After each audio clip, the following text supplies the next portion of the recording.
Right, good morning, everyone. Just before we start, can I just get a yes on the chat if you can hear me okay? So just type in yes or no into chat and we'll get going. Perfect. Okay, cool. We'll kick things off. So May 4th, it's our weekly sales huddle. For those of you that haven't joined us before, welcome and thank you so much for joining. And for those that have been here week in, week out, it's brilliant to see you regularly connecting and help build our community. What I obviously want to say is thank you for everyone who attends. I feel that we really gathered momentum during our first month as co-founders of KinFitz Co. And a lot of it is down to the community and the sessions that we're having. What we're trying to do is create a community of salespeople that can help bounce ideas off each other, help each other through areas of objection, challenge, and in this current times also, if we can help people potentially find different opportunities given the nature of the situation, then I think we're doing a good job as a community. We've got a great session today with Mark Asten, who I'll introduce further. But what I want the intention of today's KinFitz Co Sales Huddle to be is to understand how evolving in sales can carry momentum in multiple areas. So just looking through the registrations today, there's people that are sales execs, business development managers, sales directors, CEOs, commercial officers. And evolving in sales, it's important for all walks of life. And it's not just about your pitch, it's about how you carry yourself in the business, how you evolve to change as and when it happens, and various areas where evolving is something that is fundamental. And Mark has a wealth of experience and has seen, I'm sure a lot of change that we'll be able to understand how he evolved throughout his career. Similar to what we did last week, I really feel that the strength of our guests this week is mainly behind a Q&A for the community to be really strong for Mark. So if you've got questions, we'll have a couple of times where you can add questions. Put it into the Q&A at the top of your screen, and we'll get Mark to answer the majority of your questions. So just to introduce Mark, so Mark's got over 25 years of sales experience, starting in publishing at Reed Elsevier, then moving on for a decade career at reed.co.uk, which was the UK's #1 job board, generating tens of millions of pounds for the company. He also scaled the team there from a starting position of 12 to 150. So a massive amount of evolution in the company and as an individual and as a director for his team. Now he's a sales and business consultant, so dealing with all different types of industries and businesses and helping them drive revenue. So Mark, thanks a lot for coming on. I know it's 9 a.m. in the morning in the UK and you're in between meetings, so you're in your car. So we really appreciate the support you've given the community today. Good morning. Yeah, we're good for sound, Liam. Yeah, everybody. Yeah, perfect. Yeah, really good. Excellent. Good to see you again. Yeah, and you. Before we go into our first topic, I was just thinking earlier, the year that we're currently in is unique. And I counted maybe 3 to 4 sort of recessions that you may have faced during your sales career. So how has this year been different, or what has this year tested you compared to other years of similar problem or issue? Oh, no, good question. So good morning, everybody. Thank you for having me. Yeah, 2020, I suspect that when we all sat down on the 1st of January and did our New Year's resolutions and our plans for the year, nobody saw a global pandemic, having a big influence on what we do and changing and locking down lots of people and shutting down lots of businesses. So certainly that wasn't on the horizon for me. But personally, now working for myself and talking with a UK bias here, clearly, in the UK, we also had a general election, and we had the whole conversation, which is still going on around Brexit. But that seems to have gone on the back burner at the moment. So really, for me, the start of the year was very exciting, and there were lots of interesting conversations. And some of those conversations are still happening, maybe not quite at the pace that we once thought, but certainly January, February, March was looking like it was going to be a fantastic and exciting year. Once in the UK we took the sort of election and Brexit breaks off. I'm not quite sure. I've seen 3 or 4 recessions. Certainly there was one when I started in publishing in the early to mid 90s, and definitely when we started at Read.uk in 2007, there was the big world financial crash in 2008 and 9. So that was certainly impactful at that time. And for you as a consultant, have you pivoted your business? Have you looked at any changes that you needed to make to tweak to generate revenue? I think actually, being a consultant, it's being clear where you can add value, because there's certainly industries in the last year or so that I've worked in that I had no prior knowledge. But and I'll give you an example. I've worked with a sign company making health and safety signs and traffic and sort of management displays, and that's been really, really interesting. But obviously that's a sector I know nothing about. But when you get into who your customers are, what do your customers want, what do you do compared to your competitors, and how can you start to differentiate and stand out? That's certainly a part of learning. So I guess in terms of where I am now, you've just got to keep taking every day at a time, be very clear what you want to achieve that day, that week, that month, and keep putting your best foot forward. Nice. Okay, good. I mean, major points there about, I think, being a bit more micro in terms of looking at each day as it comes, rather than having these goals and plans that you can't really predict, given of the changes that are happening day by day with the current situation in the world. Right, I want to sort of not take you back, but I want to understand your changes of the sales landscape in the sales world. What has changed? So when you started back in the early 90s to today, do you feel structure has changed? Do you feel selling habits have changed? What do you think has been different from start to where you are now? Well, I guess the main thing, and you won't be surprised for me to say this, many people on the call today won't be surprised, but the whole thing around technology. When I started, we didn't even have a CRM. So when I started in publishing sales, on our desks, we had cards, and you had sort of 4 different columns. You had the people you had to phone every week, every month, every quarter, every 6 months. And it was very, very manual. But, probably companies in the 90s, certainly where I was, were starting to adopt CRM and then email, because, a lot was still done by letter in those days. Yeah. And I guess the good thing was, if you were out on the road, nobody could phone you on your mobile and cancel the meeting. Once you were going, and that was it. But more recently, I think this whole thing around technology, data analysis, BI. I mean, certainly the sort of conference calls, that we're doing now, people probably weren't doing 5 or 10 years ago. And this whole phrase around social selling.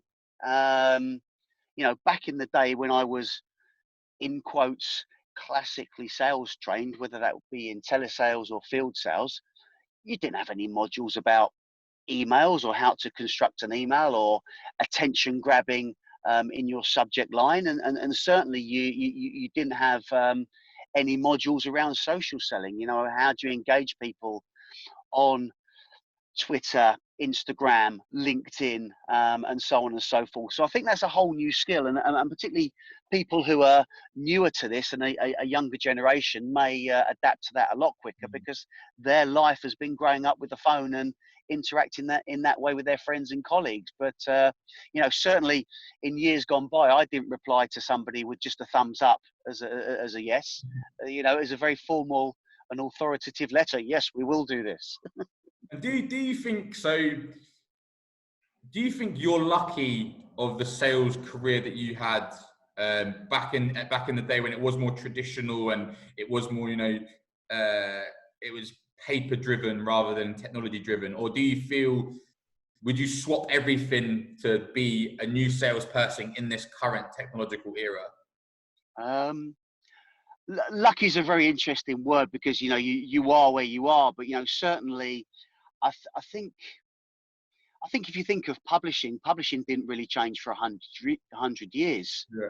And then during my time, starting in the mid-90s, there was this whole advent from moving things from paper to online, and the pace of change was incredible. So I think I was lucky in the fact that I learned a lot during a very short period of time. The magazines that I worked on now don't exist, but many of them still exist in online formats, whether they're now websites, and they've got news sections and classified sections and recruitment sections. So I think I was lucky that I worked or have worked during a change where things have, we used to call it the online migration. So I think that's the thing I'm thankful for. But certainly big corporate organizations and good companies in the old days gave people good onboarding and induction and sales training. And I think companies still do that today. The best companies onboard, induct, train, coach, and look after their people, just like companies always did. Yeah, definitely. I think the need now to onboard and train is definitely paramount. But the need for a coach now in this modern sales world is so important, because the answers are there now, and the answers are more visible than ever before. But to guide someone through how to execute the right solutions is something that I think has to be tailored. There's no more one size fits all within a business. Every business is a different attribute and a different goal. What I want to understand, Mark, is, has structure changed? So if I use like the discovery as an example, you're meeting your client today for the first time, you know that there's a potential interest, but you want to understand what can you solve. Do you think a lot of that has changed, or are you still using structures that are 25 years old? Well, back in the 90s, everything was about spin selling. Spin was the way you did it, and I believe it's a licensed methodology. But everybody was about what is the implication and the need payoff, and there was some good stuff in spin selling, but it usually concentrated more often than not on the negative implication of not doing something, rather than the positive implication of doing something. I think now we talk about investigation or discovery and finding things out. And I suppose in that respect, you can investigate and investigate and investigate and investigate, and you can find out everything about your potential customer. But then it comes back to, so what? And I've had conversations, recently and in the past, talking with sales execs and sales reps and saying it's great. We found out all this about the customer and the company, but what is the problem? What is it we can help with? And then, that sort of light bulb moment happens. You say, well, I'm not really sure, but, I know what their turnover is, or their recruitment needs, or what products and services they want, or what software they might have. But what really, as a salesperson, is the problem that we're trying to solve? And somebody I used to work with used to joke, I'm not a salesperson, I'm a professional problem solver. So in that respect, that hasn't changed, I don't think. Yeah, okay. And in terms of the behavior of a salesperson, has that changed, or do you feel that the salesperson's demeanor, their attitude, do you feel that that's still common in the success of a salesperson? Do you still see traits 25 years ago? I think behaviours remain, because people doing what they say they're going to do, following up when they say they're going to follow up, honouring their side of the commitment, that hasn't changed. And good salespeople are consistent. They do what they say they're going to do. And obviously, there's that level of creativity and flair as well. But actually, keeping your commitments and doing what you say you're going to do is half the battle, really. And so something I used to do whenever I took a sales phone call. Maybe giving away a secret now, but whenever I took a sales phone call, whether I was really busy or not busy at all, I would always say to the person prospecting me, I would love to have this conversation. Can you phone me back? Give me that. Phone me back in 2 days' time, 9 in the morning. I will take your call. And it's astounding how many people didn't do that. And ultimately, that's the first commitment. As a salesperson, that's the first promise you're making to a potential customer. And if you can't keep that first promise, then how can you have the credibility to deliver whatever you say you're going to deliver? So it's astounding how many people don't follow up when they say they will. And you might deadline, right? It's the first deadline that you've got to meet. Exactly. The person you're prospecting may be genuinely busy. They may be genuinely interested. They may be fobbing you off. You don't know. But unless you fulfill that first commitment, you'll never know. And the number of callbacks that I never received is outstanding. I didn't receive more callbacks than I did receive, if I've said that correctly. And it also demonstrates, one, active listening, and two, deadline and goal setting. You've asked me to call back at 9 o'clock. I've called you back at 9 o'clock. Can we progress in the sale? And those simple things just show that, one, you want to work with them, and two, you're organized, because you know how to make sure that your diary is clear, and you know that at 9 o'clock you've got that task to do. And I know that sounds simple, but like you said, you're astounded that so many salespeople don't fulfill that commitment. And it is a simple commitment. It's more about the internal way of working rather than the external outcome.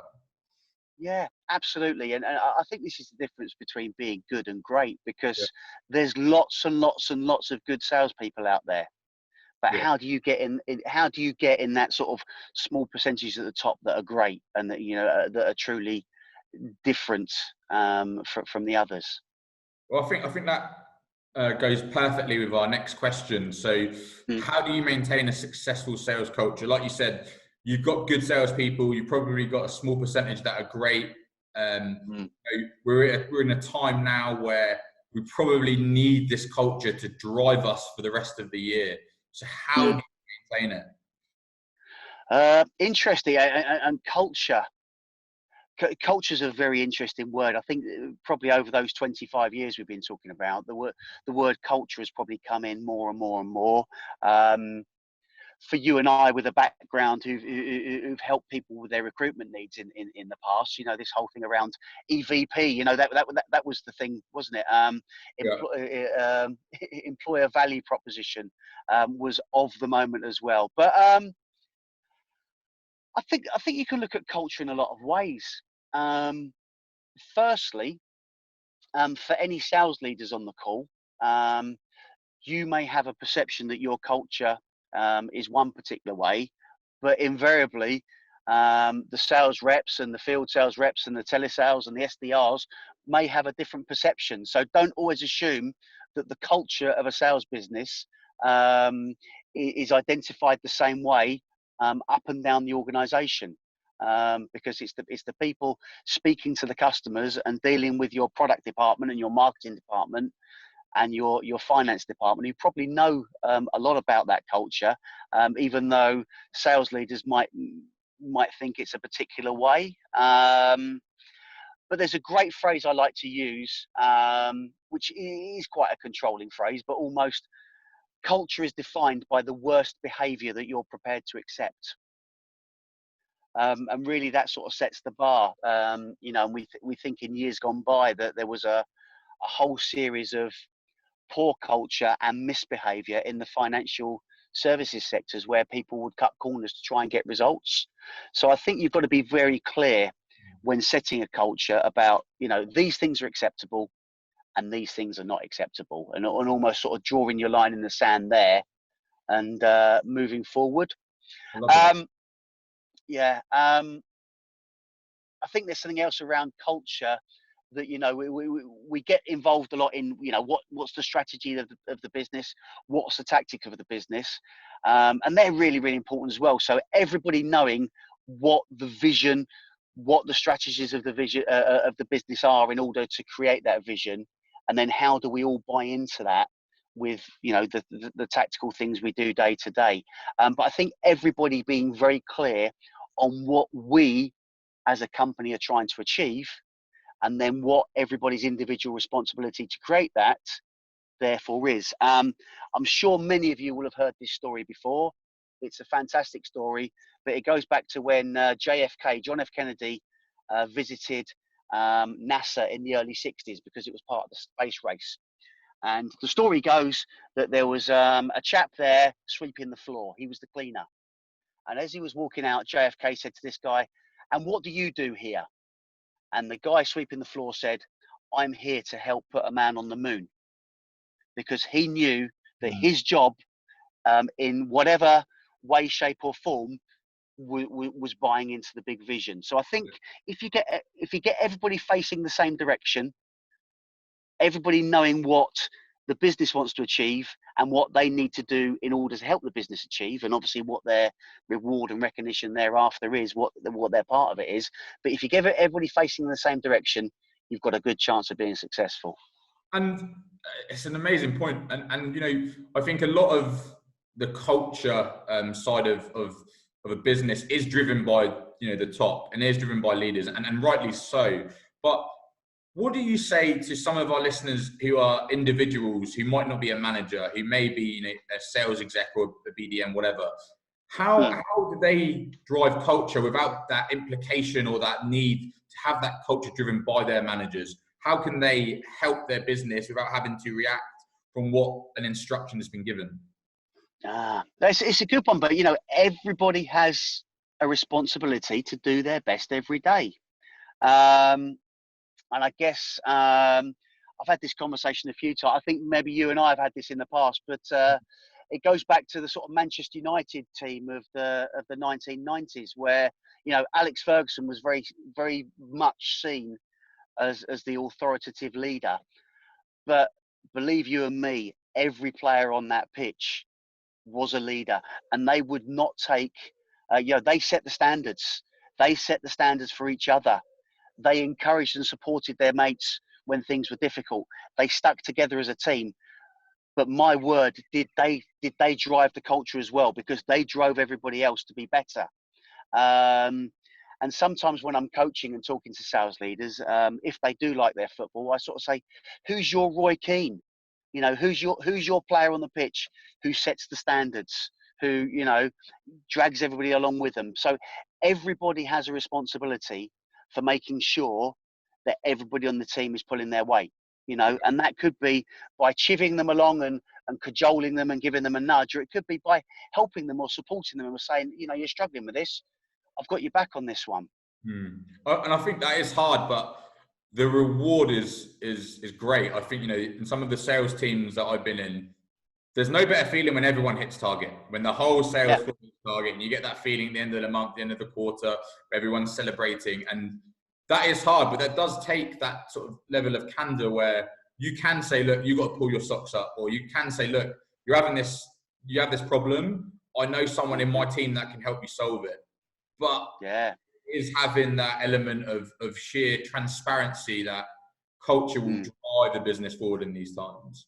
Absolutely. But if you've got one person absolutely working their socks off and the rest of the team not, and that culture is not addressed, that performance issue is not addressed, then sure enough, the people not working won't get to the standard of the people who's working hard. It will be the person who's working hard will take their foot off the gas, and they will come back into the pack. You know, they will just, you know, behave in the same way as the masses. So I think this whole thing about check and challenge, and there's nothing wrong with salespeople pushing themselves, but also sales management, sales leadership need to make sure that we're constantly stretching and challenging and developing and encouraging our teams. Yeah.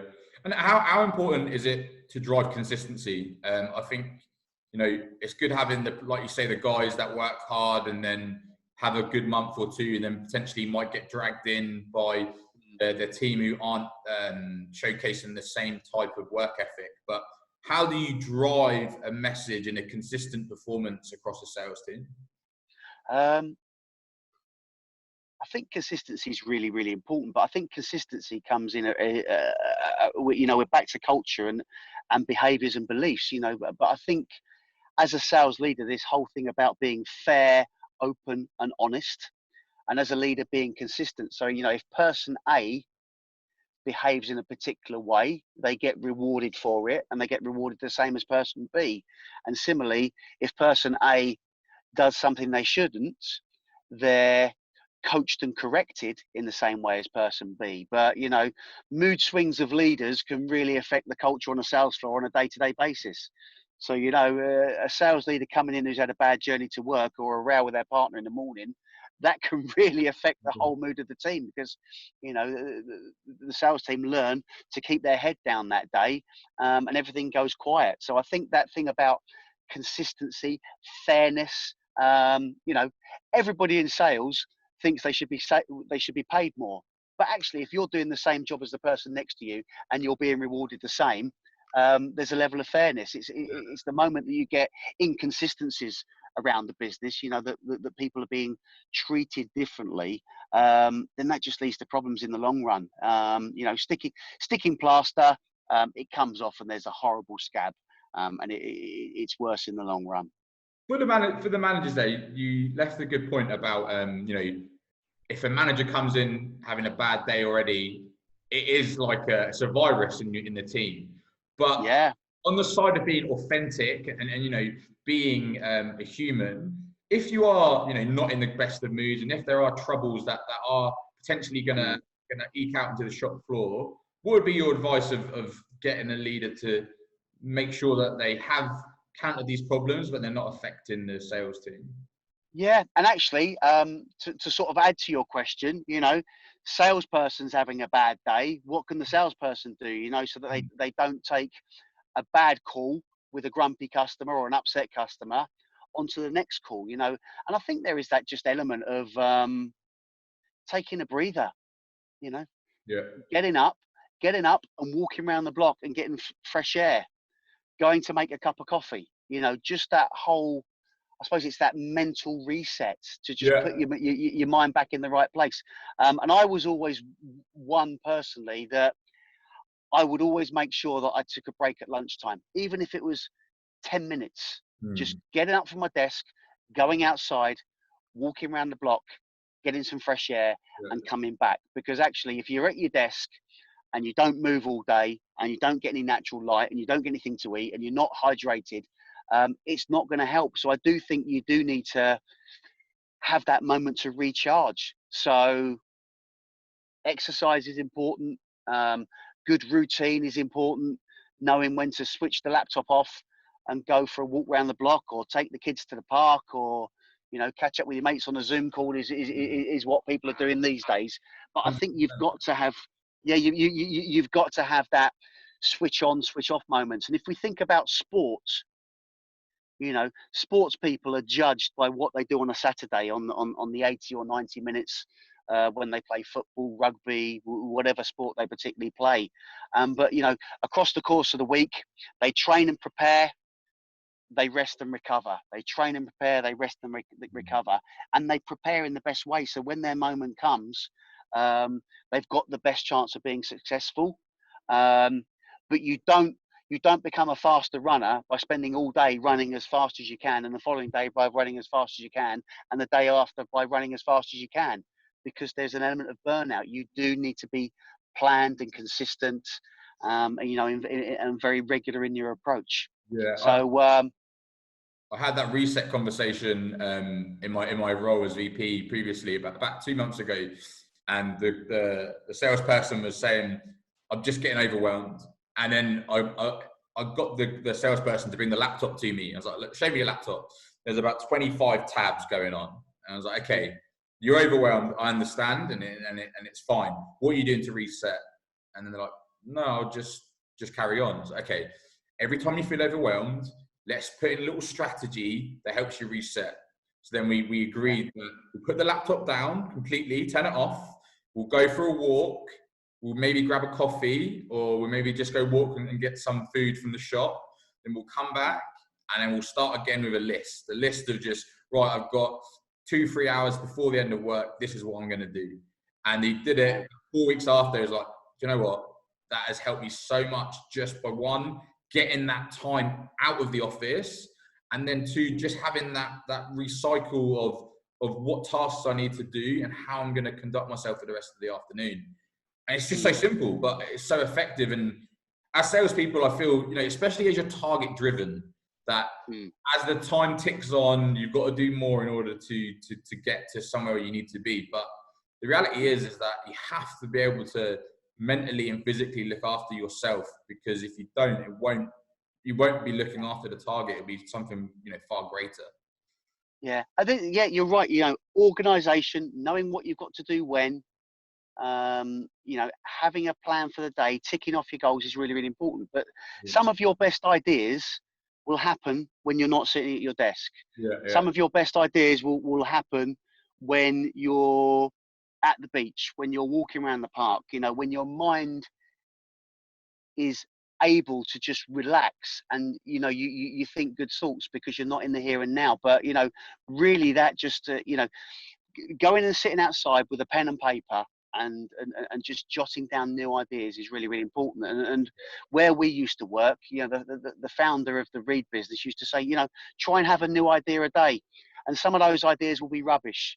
But if you get into the culture of having a new idea a day, some of those ideas are going to be fantastic and game changing. Definitely.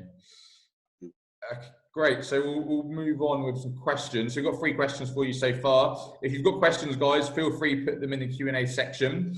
So first question, do you think traditional methods helped you keep in touch with clients more effectively as compared to now, where we just send automated messages based on the nature of business? Good question. And I suppose, thank you, whoever asked that question. I guess traditional, what is traditional? Yeah, traditional to me is picking up the phone, and I think salespeople can sometimes hide behind emails. Oh, I'll just email them because I don't want to disturb them. And I suspect now that people, and again, particularly in the UK, are working from home more. Yeah. I think they probably like a phone call. They're at home all day. They probably would enjoy a phone call. So there's nothing wrong with picking up the phone. And one of the things that we used to say, and this was a judge of a good account manager, how many mobile numbers of your clients do you have? Or have you still got their landline at work? Just continuing, how can a sales rep continue to build rapport with a customer? What would be the new norms of greetings, and how will it affect sales?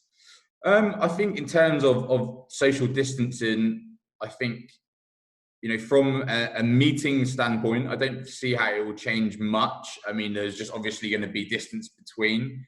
I still feel that, with the COVID pandemic that we're in, it's still going to create that initial talking point with rapport. And I feel that every business is going to be affected by COVID.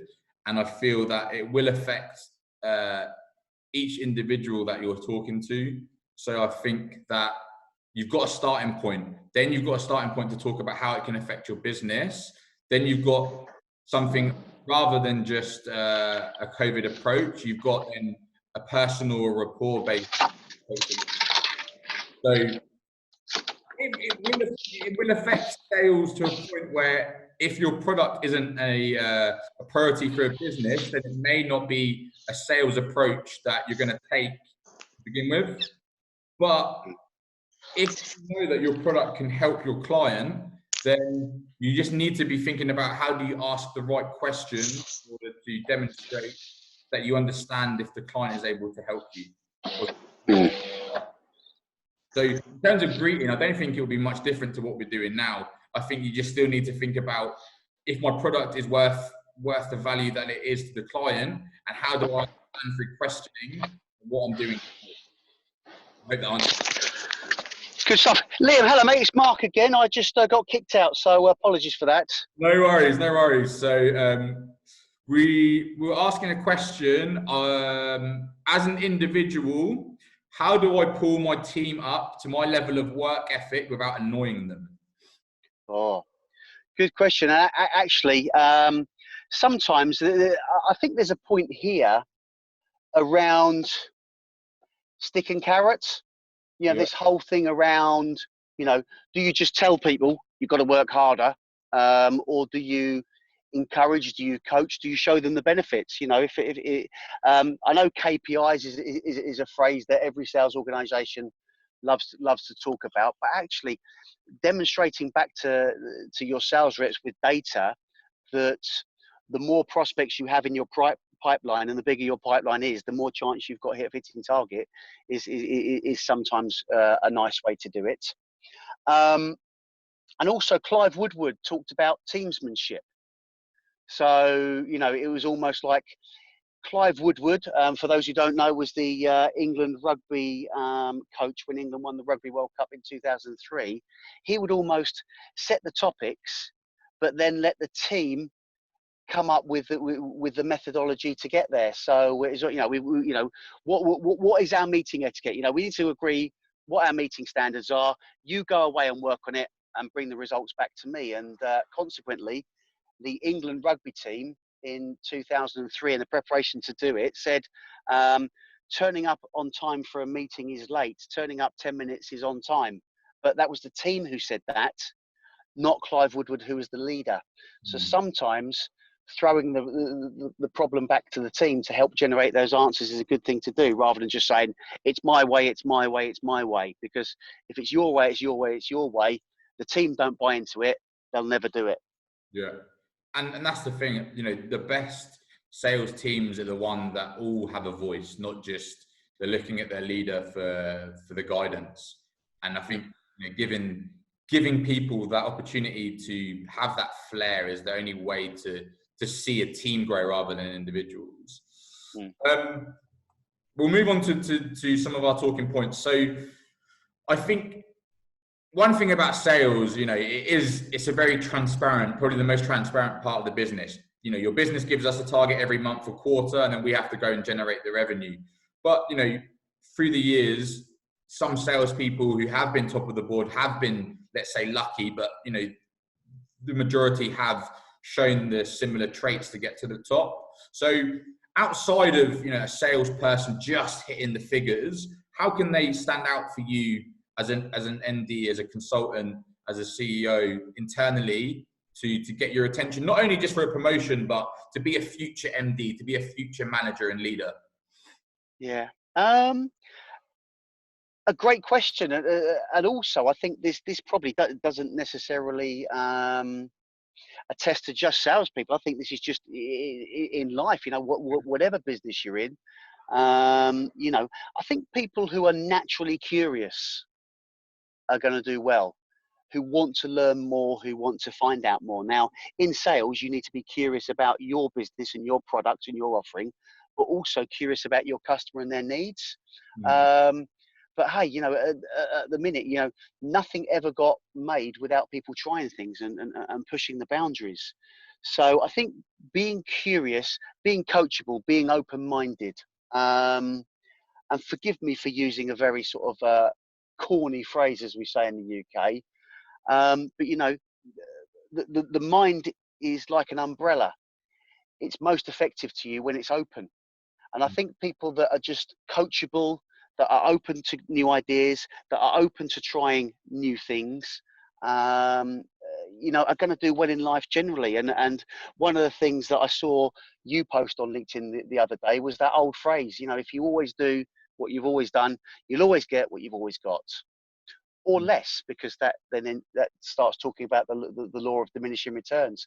So, I think if you're curious, if you're open-minded, we've talked about reliability and consistency and doing what you're meant to do and whatever, and, almost take that as a given. But those people who are naturally inquisitive, naturally coachable, open to new ideas, I think in life in general, but in sales in particular, are going to do well, because they will be the ones that will try new things, and some of them will work and some of them won't work. And how important is like the initial impression? So, are career paths lost in the first 6 months? Maybe not from, obviously a severe issue that's happened in the business, but from, rubbing off an MD the wrong way or speaking out when they don't agree with something. How important is the initial impression for you? Well, you never get a second chance to make a first impression.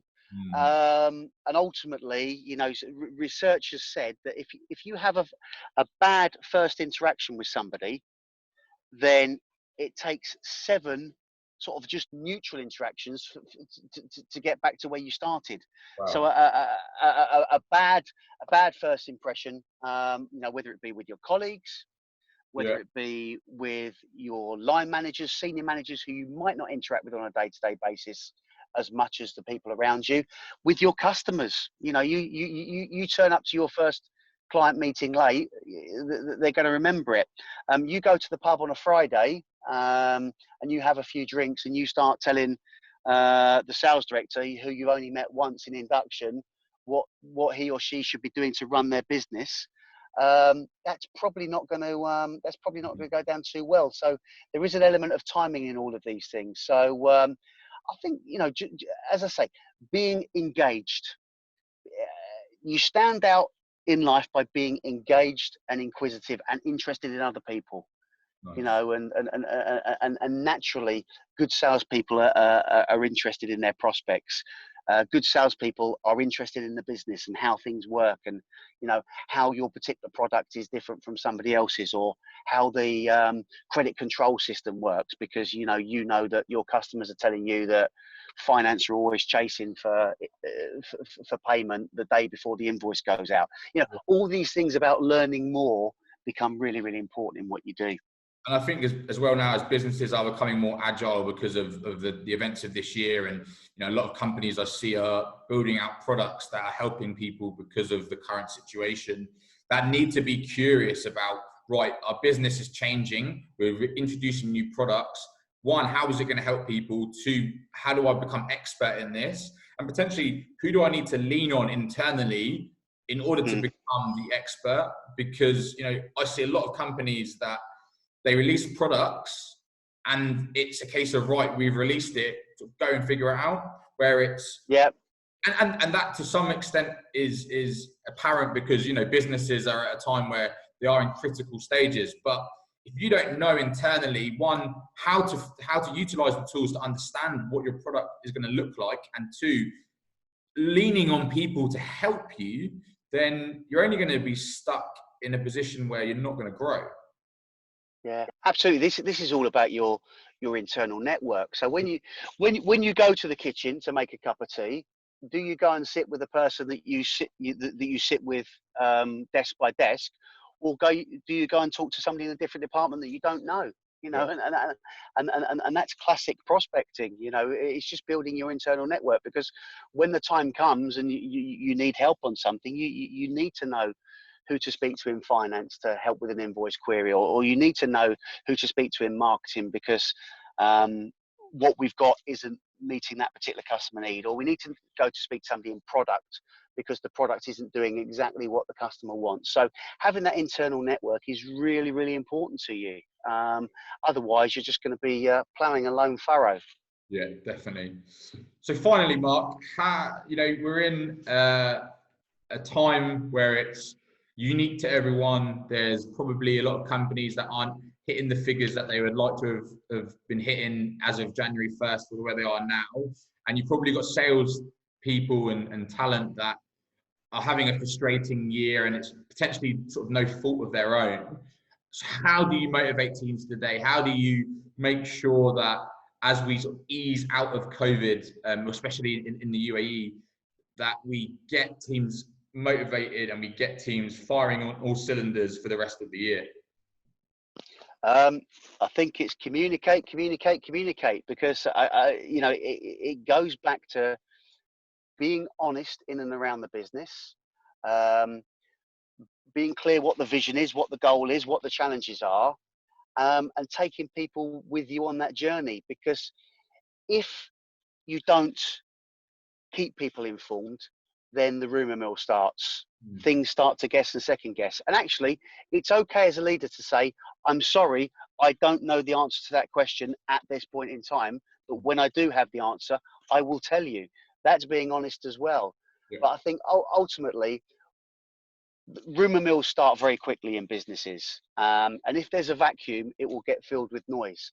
So I think just keep talking to the team, keep talking to your colleagues in other departments, keep talking to your customers, because your customers are going to have challenges that they need to overcome. But you could sit in an internal meeting giving your opinion, or you could sit in an internal opinion with some market research or some anecdotal data that a customer's told you. And that's all going back to being inquisitive and curious and just building your knowledge base. So constantly learning. But get back to your question, how do you motivate a sales team for today? Keep in touch with them. Share what you know and ask their opinion, because they'll know things that you don't know because their customers are telling them. And we're in now, I think it's week 7 in the UAE of lockdown. So everyone's working from home. And there's some of us that are with partners, that are with family, that we can be with on a day-to-day. But there are some people that are living alone, and there's people that might not have the best personal life, and then factoring working from home, it may be tricky. So as a leader, if you're seeing on a group capacity that there's one or two that aren't in a positive mindset compared to others, how would you tackle that? I think again, I think the best way to find something out is ask questions. How are you feeling, and what can I do to help? And I think this whole thing around working from home, in the days when somebody would work from home and they'd go on a conference call, the door would have to be shut and whatever. But I think in the here and now, people know that there's 3-year-old children wandering around the house. And you know what? If a child comes and sits on your knee whilst you're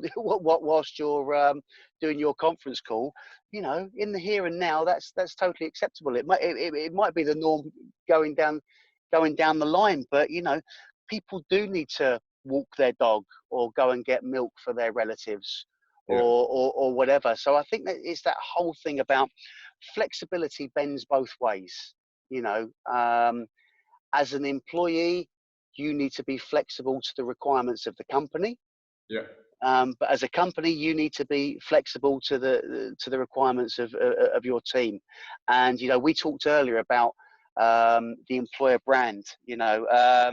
I was on a call the other day with some people in the recruitment sphere, and we joked. We said that for years and years and years, companies have been doing great things and coming up with brochures and pictures of people in the kitchen drinking coffee together, and ping pong tables and bean bags, going, we're a great company. This is our employer value proposition.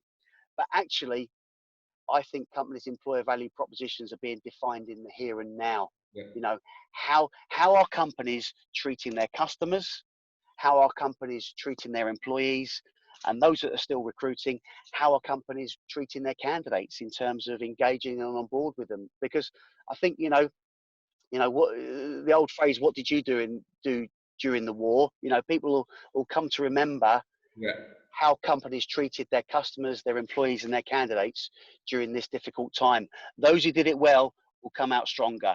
Those who just retrenched and saw people as a commodity and as a number, people will remember that. And in the UK, there's been shops charging 20 quid for 4 toilet roll because they're profiteering. That's all very well, but people will remember, and they'll lose in the long run, even though they may have made a few quid in the short run. Yeah, that is exactly what I was going to say. From a sales standpoint, is that from a leadership standpoint, you'll see in towards the end of this year or start of next year, once sales jobs are more active and there's more jobs in the market, that if you've looked after your team, they'll buckle down. But if you haven't, there'll be some people being a bit shifty, looking at applications on LinkedIn and other tools. Yeah, absolutely. Are your people at home working for you, or are your people at home looking for jobs? Yeah, and it takes that huddle in the morning where it's a negative one about activity, or it takes, we've unfortunately had to give you a salary cut, but now we have to, drive that in the importance of doing more. But you know, it happens that, you know, we're in a situation where unfortunately we've had to reduce salaries for most businesses here. But then how do you interact with your team about, you know, not losing morale, but also realizing that, yeah, we're not in a great position. And it is hard. It's an art in a sense, but I think you have to have that level of authenticity and humanity around these kinds of conversations. And that's a great word. Authenticity is really, really important. You know, it links to that point around honesty, and, you know, and there's things around, you know, people come up with initiatives within their business, but are they really authentic, or are they coming up with initiatives to tick a box? 100%. Cool. So I'm conscious of time, so we've got 3 more questions for you before we finish. So if you have an idea a day, how do you know how much time to spend on them before sort of binning the idea off or going all in? Do you know? Sorry, carry on. I just think having the idea is a good thing. You know, just having a little notebook, and jotting down that idea. And actually, do you know what? The idea you have today might not be any benefit to you for the next couple of months, but do you know what? It might resurface down the line. So I think there's this whole thing around risk and reward. You know, if you can do something quickly at low cost, why not just do it? If it requires time and investment and you know, a bit more planning, then you might have to finesse your idea and get others involved. But, you know, just having an idea and jotting it down, you know, and having your store of things, you know, that becomes your ideas bank for the future. And actually learning from what you've done previously. You know, I might do this differently. You know, becomes important. So, you know, keep the ideas. They may not be right for now. They might be right for the future. But if you've got a book of stuff, then fantastic. Great. And then we've got a question from Dua. How do you deal with customer rejection? It says on the phone script that I think it'd be great to understand from a universal standpoint. How do you deal with customer rejection? So was that rejection or objection? Rejection. Rejection. I think it's always about leaving the door open. I think you know, there's a whole set of reasons why a customer might not want to buy from you here and now. But I think really understanding why they don't want your products and service in the here and now is important. You know, is it the wrong time? Are they committed to a competitor? Is it the product? Does the product not do what you want it to do? Often price comes up as an objection, and sometimes that's true, and sometimes that's just a smokescreen. But I think always leaving the door open. Okay, I understand that you don't want to buy our product or service in the here and now. When can I come back to you and have another conversation? You've just committed to one of my competitors, right? When do you have your review with that competitor? Can I open up a dialogue at that point in time? Because if they're doing what they're meant to, then brilliant. But if they're not doing what they're supposed to, can I come back and reopen the conversation? So every sales call has the next action. If you get rejected, you still need to work on the next action. But, you know, take it gracefully, take it on the chin. Thank you very much. I understand. I would love to work with you in the future. When would be the best time to have the next round of conversations? They might say 6 months, they might say a year, they might say 2 years, but keep them in your pipeline. Perfect advice. And so just a final question. So from Karishma, how do you think in your experience have salespeople been able to show that curiosity and creativity and just been able to put it out there? Good stuff. And who asked that question? Karishma. Well, the thing I like about that question is actually it's used one of the words that I've used along the line. So there's obviously an element there of active listening and then playing back something that I've said in the next question. So I really, really like that. The thing about curiosity is about asking questions. is about listening to the answers and genuinely understanding the answer rather than just sitting there thinking, what's my next question, or I must ask this next. So this whole thing about sequential questioning and active listening is really, really important. Otherwise, you're just going down your script. And if you go down your script, you might miss something. So I think really the whole thing about listening is active listening, listening to the answers. If that leads to a question that you hadn't pre-prepared, but you think it's going to get you to the next level of investigation, then brilliant. You know, how does that work? Tell me more about this. You know, the old Ted Pie. Tell me, explain to me, describe to me precisely, in detail, or exactly. It's a bit of a police interrogation method, but Ted Pie is a good way to ask those questions. Tell me about this. Explain this to me. Describe that a bit more. Exactly, Pie. Precisely, in detail, and exactly. Perfect. We'll leave it there. Mark, thank you so much for your time. I appreciate being with the community first thing in the morning. I'm pretty sure the community has had a great learning experience. Thank you very much.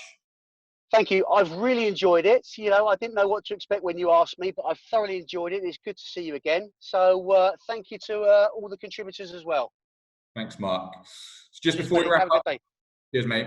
Just before we wrap up, we've got another session. So we've noticed that there are a lot of businesses over the last week or two that have had to let people go.